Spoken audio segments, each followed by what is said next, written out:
చంద్రబాబు నాయుడు గారు అసెంబ్లీలో చెప్పేటువంటి అబద్ధాలకు సంబంధించి అంటే అక్కడ అసెంబ్లీ సమావేశాలు జరుగుతూ ఉంటే ఆయన మాట్లాడిన కొన్ని నిమిషాల్లోనే దానికి సంబంధించినటువంటి అసలైనటువంటి వాస్తవాలను బయటపెట్టేటువంటి ప్రయత్నం వైఎస్ఆర్ కాంగ్రెస్ పార్టీ అద్భుతంగా చేస్తూ ఉంది. సో చేస్తుంది కాబట్టి ఈరోజు అసెంబ్లీ సాక్షిగా బైబుల్, పవిత్రమైనటువంటి బైబుల్ బుక్ చేసింది చంద్రబాబు నాయుడు గారిని. అదేవిధంగా వెంకటేశ్వర స్వామి కూడా చంద్రబాబు నాయుడు గారిని ఈ మధ్యకాలంలో బుక్ చేస్తూనే ఉన్నాడు. ఈ తిరుమల తిరుపతి లడ్డు వ్యవహారానికి సంబంధించి అసెంబ్లీలో చర్చ జరుగుతున్నటువంటి క్రమంలో అసెంబ్లీ సాక్షిగా చంద్రబాబు నాయుడు గారు వైఎస్ఆర్ కాంగ్రెస్ పార్టీ తప్పుడు ప్రచారం చేస్తుందని చెప్పి వైసీపీ సోషల్ మీడియా వేదికగా ఉన్నటువంటి ఒక వీడియోను ప్లే చేశారు. బాగానే ఉంది, ప్లే చేశారు, బాగానే ఉంది. కానీ జగన్మోహన్ రెడ్డి గారు అలా చేయరు. మీరు పెట్టినటువంటి ఫేక్ పోస్టు, దానికి సంబంధించిన నిజమైన పోస్ట్ రెండు చూపిస్తారు, వీడియో ప్లే చేస్తారు. మరి మీరు ఎందుకని ఆ వీడియో చూపించలేకపోయారు?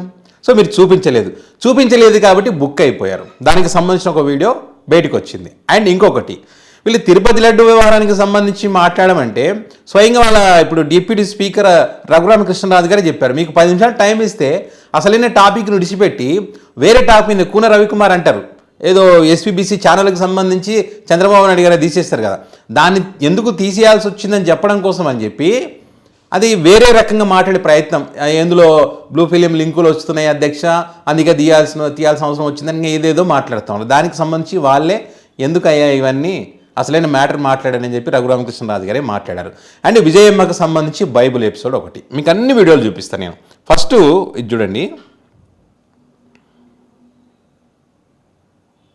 తనకి సంబంధించిన వాళ్ళు పీసీ ఉద్యోగస్తుల అధ్యక్ష, పీసీ ఉద్యోగస్తుల అధ్యక్ష, ఆనాడు టీటీడీలో మనం చూస్తే అధ్యక్ష, ఆ రోజు బ్లూ ఫిలిమ్స్ కూడా లింకులు పంపించేటటువంటి పరిస్థితి అధ్యక్ష. ఎస్వీబీసీలో ఉద్యోగులు కూడా తన అనుకూలను నియమించుకొని తనకి సంబంధించిన వాళ్ళు నియమించుకొని చేసినటువంటి పరిస్థితి అధ్యక్ష. ఇది కూన రవికుమార్ గారు అసెంబ్లీ సాక్షిగా మాట్లాడినటువంటి మాటలు. దేవుడన్నా, దేవుడి ఛానల్ అన్నా ఎంత అభిమానం, ఎంత భయమో, ఎంత భక్తి వెలికి. దానికి రఘురామకృష్ణరాజు గారు ఏమన్నారో చూడండి. రవికుమార్ గారు, ఇప్పటికి 10 నిమిషాలు అయింది, లడ్డు అనే పదం మీ దగ్గర నుంచి రాలా. అంటే నేను అధ్యక్ష మీరు ఇంటర్వెన్షన్ కాకపోతే ఐ విల్ ఫినిష్. అధ్యక్ష మీరు ఉన్నదే మీ విచక్షణ అని కూడా చెప్పాను అధ్యక్ష. ఇప్పటి వరకు మీరు అధ్యక్ష లఘు చర్చ లడ్డు మీద. అది రఘురామకృష్ణరాజు గారు మాట్లాడారు ఆ రకంగా. ఓకే, ఇంకొక వీడియో చూపిస్తా చూడండి. ఇక్కడ ఇప్పుడు వేస్తున్నా వైఎస్ఆర్ గారు ఇచ్చిన జీవో 747 ఏం చెప్తుందో తెలుసా? కొండపై ఆ నిబంధనలు ఎందుకు, ఈ జీవోను రద్దు చేస్తానంటూ 2009లో చంద్రబాబు హామీ. తప్పు చేసింది వాళ్లే, మనం పోరాడితే మొత్తం సమాజం తిరుగుబాటు చేస్తే భయపడి చేసింది వీళ్ళే, ఇప్పుడు మళ్ళా తప్పుడు ప్రచారం చేసింది వీళ్ళే. వీళ్ళు ఏమన్నారో నాకైతే అర్థం కావడం లేదు. కానీ మరి దీనికి సంబంధించి చంద్రబాబు నాయుడు గారు ఏం మాట్లాడారు అనేది కూడా చూపించాలి కదా, అది మనం చూపిద్దాం. 746, 47 జీవోలు 2 వచ్చాయి. నేను ఉన్నప్పుడు ఇప్పుడు కూడా 746 కానీ 47 జీవోలు అవసరం రాలేదు. ఈ ప్రభుత్వం వచ్చిన తర్వాత ఈ 2 జీవోలు వచ్చాయి. తెలుగుదేశం పార్టీ దీనికి వ్యతిరేకంగా ఉంటాం.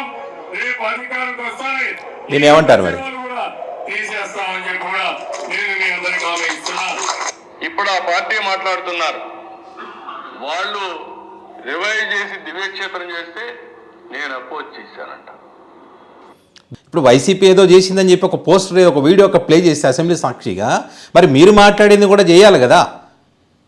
మీరు వ్యతిరేకిస్తూ ఆ జీవోలు రద్దు చేస్తారని చెప్పినటువంటి మాటలు కూడా మీరు చెప్పాలి కదా, ఆ వీడియో కూడా ప్లే చేయాలి కదా, అది చూపించారు. ఇంకొకటి చూపిస్తా చూడండి. వైఎస్ విజయమ్మ గారికి సంబంధించి చంద్రబాబు నాయుడు గారు ఒక ముఖ్యమంత్రి స్థాయిలో ఉన్నప్పుడు ఆ స్థాయికి తగ్గట్టుగా మాట్లాడితే ఎవరికైనా బాగుంటుంది. అది వదిలేసి మనం నోరుంది కదా అని ఇష్టం వచ్చినట్టు మాట్లాడితే ఎట్లా ఉంటుంది చెప్పండి. ఇది చూడండి. ఇది వైవి సుబ్బారెడ్డి గారి సతీమణి. ఆవిడ బైబిల్ పట్టుకొని తిరుగుతా ఉంది. సుబ్బారెడ్డి గారు చైర్మన్. ఆవిడ బైబిల్ పట్టుకొని తిరుగుతుంది.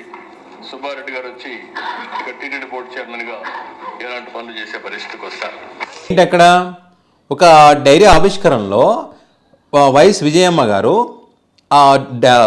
బైబిల్ ఉంటే ఆ బైబిల్ ఆమె చేతికి ఇచ్చారు. అక్కడ వైవి సుబ్బారెడ్డి గారి సతీమణి బైబిల్ పట్టుకొని రాలేదు. సో దానికి సంబంధించినటువంటి వీడియో క్లిప్పింగ్ వైసీపీ బయట పెట్టేసింది. అసలు అక్కడ జరిగిన వాస్తవ పరిస్థితి ఏంటని. అదేవిధంగా భూమన కరుణాకర్ రెడ్డి గారికి సంబంధించి పెళ్లి ఏదో మెదక్ చర్చిలో జరిగింది, అలా ఇది జరిగింది అది జరిగింది చెప్పారు కదా, ఆ పెళ్లికి బాలకృష్ణ గారు కూడా వెళ్ళినారు. అంటే వాళ్ళు ఏ పద్ధతిలో పెళ్లి చేయాలో ఏం చేయాలన్నీ చేశారు. ఇంకొక ముఖ్యమైన విషయం తెలుసు, ఇక్కడ వైవి సుబ్బారెడ్డి గారు కానీ భూమన కరుణాకర్ రెడ్డి గారు కానీ ఎప్పుడైనా సరే బైబిల్ పట్టుకొని వెంకటేశ్వర స్వామి పవిత్రమైనటువంటి తిరుమల పుణ్యక్షేత్రంకి వెళ్ళలేదు. కానీ ఇక్కడ అంతకుముందు ఏదైతే చైర్మన్గా ఉన్నటువంటి ఒక వ్యక్తి, మీకు ఒక ఇమేజ్ చూపిస్తా చూడండి. ఆయన ఏం చేశాడంటే యేసు తిరునాళ్ళు అని చెప్పి ఏదో ఒక మహోత్సవం ఉంటుంది, దానికి వెళ్ళడం జరిగింది. ఇది ఫోటో స్క్రీన్ మీద చూడండి. ఇది గతంలో వీళ్ళ హయాంలో చంద్రబాబు నాయుడు గారు ముఖ్యమంత్రిగా ఉన్నప్పుడు, ఈయన పేరు సుధాకర్ యాదవ్, పుట్టా సుధాకర్ యాదవ్ గారు అప్పుడు మరి అక్కడికి వెళ్ళడం జరిగింది. మరి దీని గురించి మాట్లాడరే.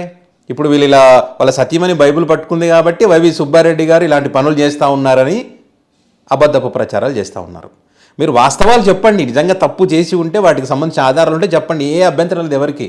కానీ ఇలాంటి అబద్ధాలు చెప్పి ఎన్ని రోజులను మోసం చేస్తారు. ఇంకా చూడండి బాబు గారి మాటలు. మీరు కూడా యేసు ప్రభువుని నమ్ముకోండి, మన రాజధాని డబ్బులు లేకపోయినా తప్పకుండా జయప్రదం అవుతుందని వారు చెప్పడం జరిగింది. ఈరోజు ఆ నమ్మకమే నాది. అందుకనే మీరు చూస్తే ఒక్క పైసా లేకుండా కట్టుబట్టలతో ఇక్కడికి వచ్చాం. భూమి కూడా లేని సందర్భం. ఒక్క పైసా డబ్బులు తీసుకోకుండా 40,000 కోట్ల రూపాయలు విలువ చేసే భూమిని ఉదారంగా ల్యాండ్ పూలింగ్ లో రైతులు ఇచ్చారంటే ఇది యేసు ప్రభువు చూపించిన స్ఫూర్తి అని చెప్పి కూడా నేను మీకు తెలియజేస్తున్నా.